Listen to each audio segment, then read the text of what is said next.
Olá, muito boa tarde a todos. O meu nome é Sandra Tavares, eu sou professora de Processo Penal na Escola de Direito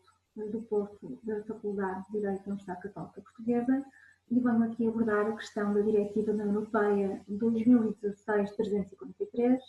diretiva esta que não foi transposta e poderá colocar algumas questões pertinentes a nível da compatibilização do direito interno com a diretiva que existe e que não foi devidamente transposta.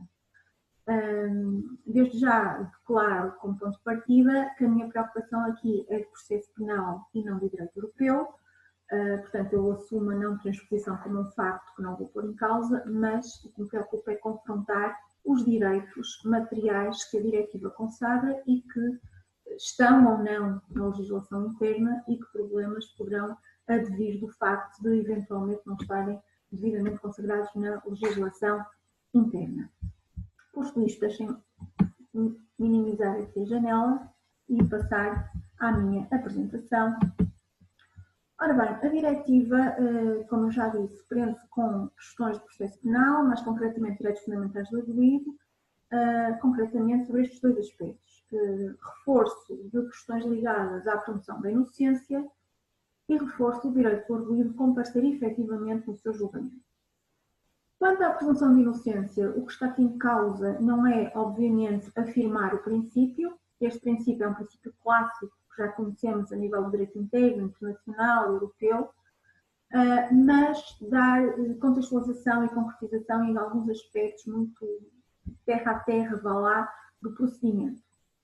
Quanto ao direito de comparecer em julgamento, basicamente o que a diretiva estabelece é as situações em que, apesar deste direito existir, em concreto, o julgamento poderá ser realizado na ausência, tal como também acontece no direito interno português, e a questão que se coloca aqui é ver se os dois regimes são compatíveis e qual é o mais exigente e mais flexível, sendo que o da diretiva será aquele que terá que prevalecer.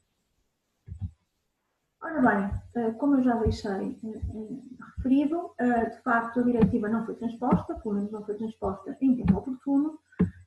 Já devia ter sido transposta em 1 de outubro de 2018, não foi nessa altura e não foi dessa altura até hoje, portanto estamos de facto numa situação de não transposição, o que levanta de facto questões pertinentes a nível prático, designadamente a nível forense, que é saber até que ponto é que esta não transposição não é especialmente problemática na prática judiciária a nível do processo penal, porque de facto a legislação nacional já reflete aquilo que a diretiva exigiria e nesse sentido cumpre a diretiva. Até que ponto é que a nossa legislação nacional até vai além do que a diretiva reflete e, portanto,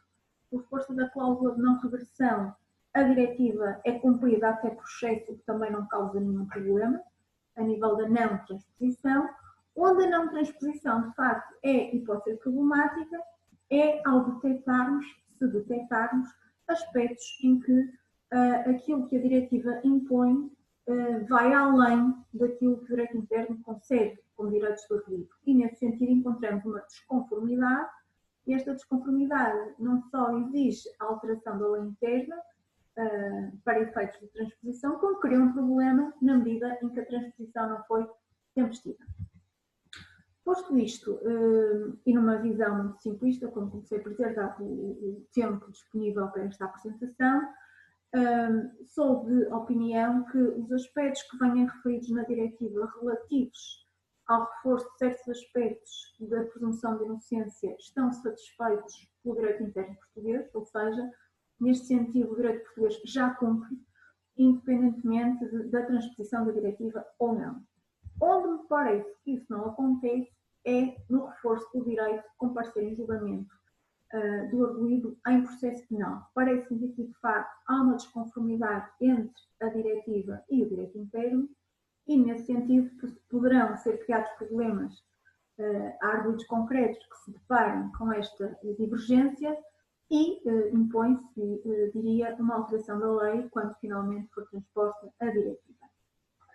Deste ponto de vista, o que é que me parece que é mais pertinente referir?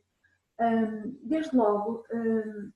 tanto a legislação nacional como a diretiva partem do princípio que o arguido tem que estar presente, mas eventualmente pode não estar. E E a questão é que leitura é esta do o que é que cabe na regra e o que é que cabe na exceção. Parece-me que temos que fazer uma leitura rigorosa da diretiva, porque, de facto, a diretiva também tem áreas como a lei interna, em que, de facto, o arguido pode estar ausente, e da leitura que façamos da diretiva, podemos considerar que a legislação interna é ou não compatível com a diretiva. Do meu ponto de vista, não é compatível, desde logo porque a diretiva é uma diretiva de direitos fundamentais, há uma diretiva protetora do arguido e, portanto, tem que ser lida à luz dessa teleologia. E à luz dessa teleologia parece-me manifesto que a diretiva é mais exigente que o direito interno, ou seja, é mais fácil, à luz do direito interno, alguém ser julgado na audiência do que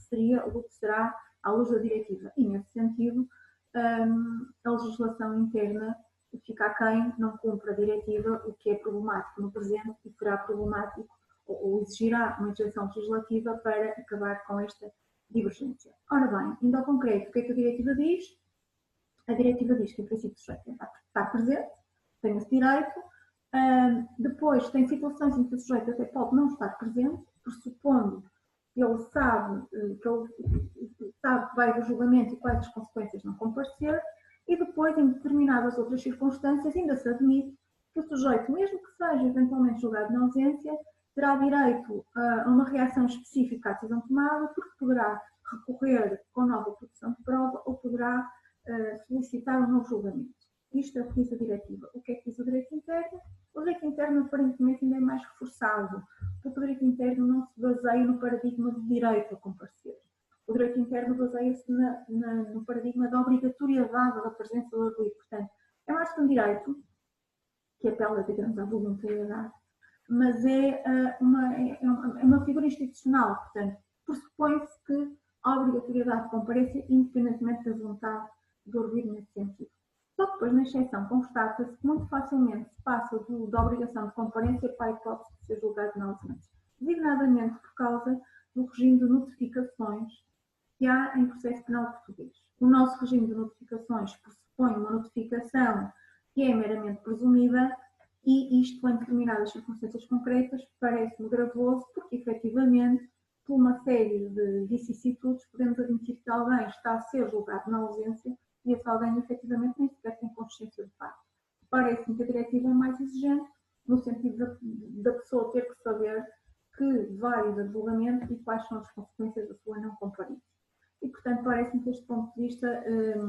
a legislação nacional fica aquém, nesse sentido, incumpre materialmente a diretiva, além do incumprimento formal que advém da não transposição. Por outro lado, a legislação nacional tem ali uma figura um bocadinho curiosa, que é, aparentemente, o sujeito que é julgado na ausência, a partir do momento em que é julgado na ausência, está numa situação mais ou menos similar a quem é julgado na presença. Mas há ali uma nuance no recurso. Ou seja, o arguido tem direito ao mesmo recurso, mas o prazo para recorrer só começa a contar, não como na regra geral da leitura da sentença, mas da notificação efetiva da decisão. Isto, curiosamente, vai um bocadinho de encontro a uma exigência da diretiva, que também pressupõe que, em determinadas circunstâncias, o arguido julgado na ausência poderá recorrer a partir do conhecimento efetivo da decisão. E, portanto, curiosamente, temos aqui que a legislação nacional admite que este arguido, que é óbvio, diria eu, mas admite, digamos, tecnicamente, que este arguido é um arguido que está numa situação especial, porque até o prazo para início de contagem do recurso tem ali uma especificidade. Ora, ao fazer essa admissão e depois ser confrontado com uma diretiva de 2016, que vem estabelecer um regime com alguma similitude, mas que concede mais direitos ainda ao arguido, parece-me que também por aqui se constata que a legislação nacional terá que evoluir no sentido da diretiva. E, portanto, parece-me que se impõe uma alteração da legislação nacional, não tanto quanto à figura de julgamento na ausência em si, mas no acesso ao julgamento na ausência e nas consequências do julgamento na ausência. Ou seja, parece-me que a notificação terá que ser mais robusta do que uma mera notificação presumida ou, portanto, se calhar se a notificação for mais robusta já não precisa ser mais nada, ou eventualmente, além disso, ou alternativamente, terá que haver um recurso específico, nomeadamente o recurso que a diretiva prevê, que é o recurso que admite produção de prova ou até um novo julgamento como meio reativo ao julgamento na ausência. Em conclusão, parece-me que se impõem estas alterações, não esquecendo que estamos num painel paz, justiça e instituições eficazes, e a questão de facto é sempre esta, é que é fácil fazer um julgamento e tomar uma decisão, só que este julgamento, esta decisão tem que pretender realizar uma justiça autêntica e assim ajudar à pacificação social. E quando nós pensamos num arguido que pode ser menos instruído, que pode ser menos diligente, ou até que pode estar com algum grau de má-fé, não me parece que seja legítimo ao legislador, por esse motivo, cortar partes dos direitos, designadamente quando o arguido até nem sequer está de má-fé, mas apenas teve alguma inabilidade em atuar no processo. Por outro lado,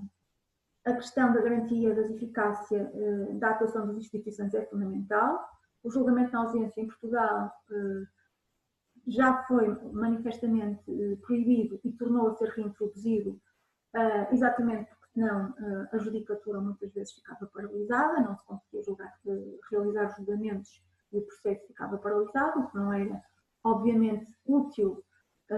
em termos até de soberania. Mas há sempre esta questão, a eficácia tem que ser uma eficácia que haver e sempre compatível com os direitos fundamentais. E neste caso, parece-me que a diretiva cria exigências acrescidas face àquilo que já é concebido pela lei interna em sede de julgamento na ausência e, neste sentido, em termos materiais, impõe-se uma alteração da lei interna no sentido do cumprimento da diretiva nesta vertente. Posto isto, quero agradecer. Estão aqui os meus contactos, eu vou estar, ou estou online no momento em que este vídeo supostamente está a passar, portanto tenham todos à vontade, estou perfeitamente disponível para esclarecer alguma questão que queiram colocar, pelo mecanismo previsto nesta conferência. Foi um gosto, muito boa tarde e espero que tenham uma continuação de uma excelente conferência.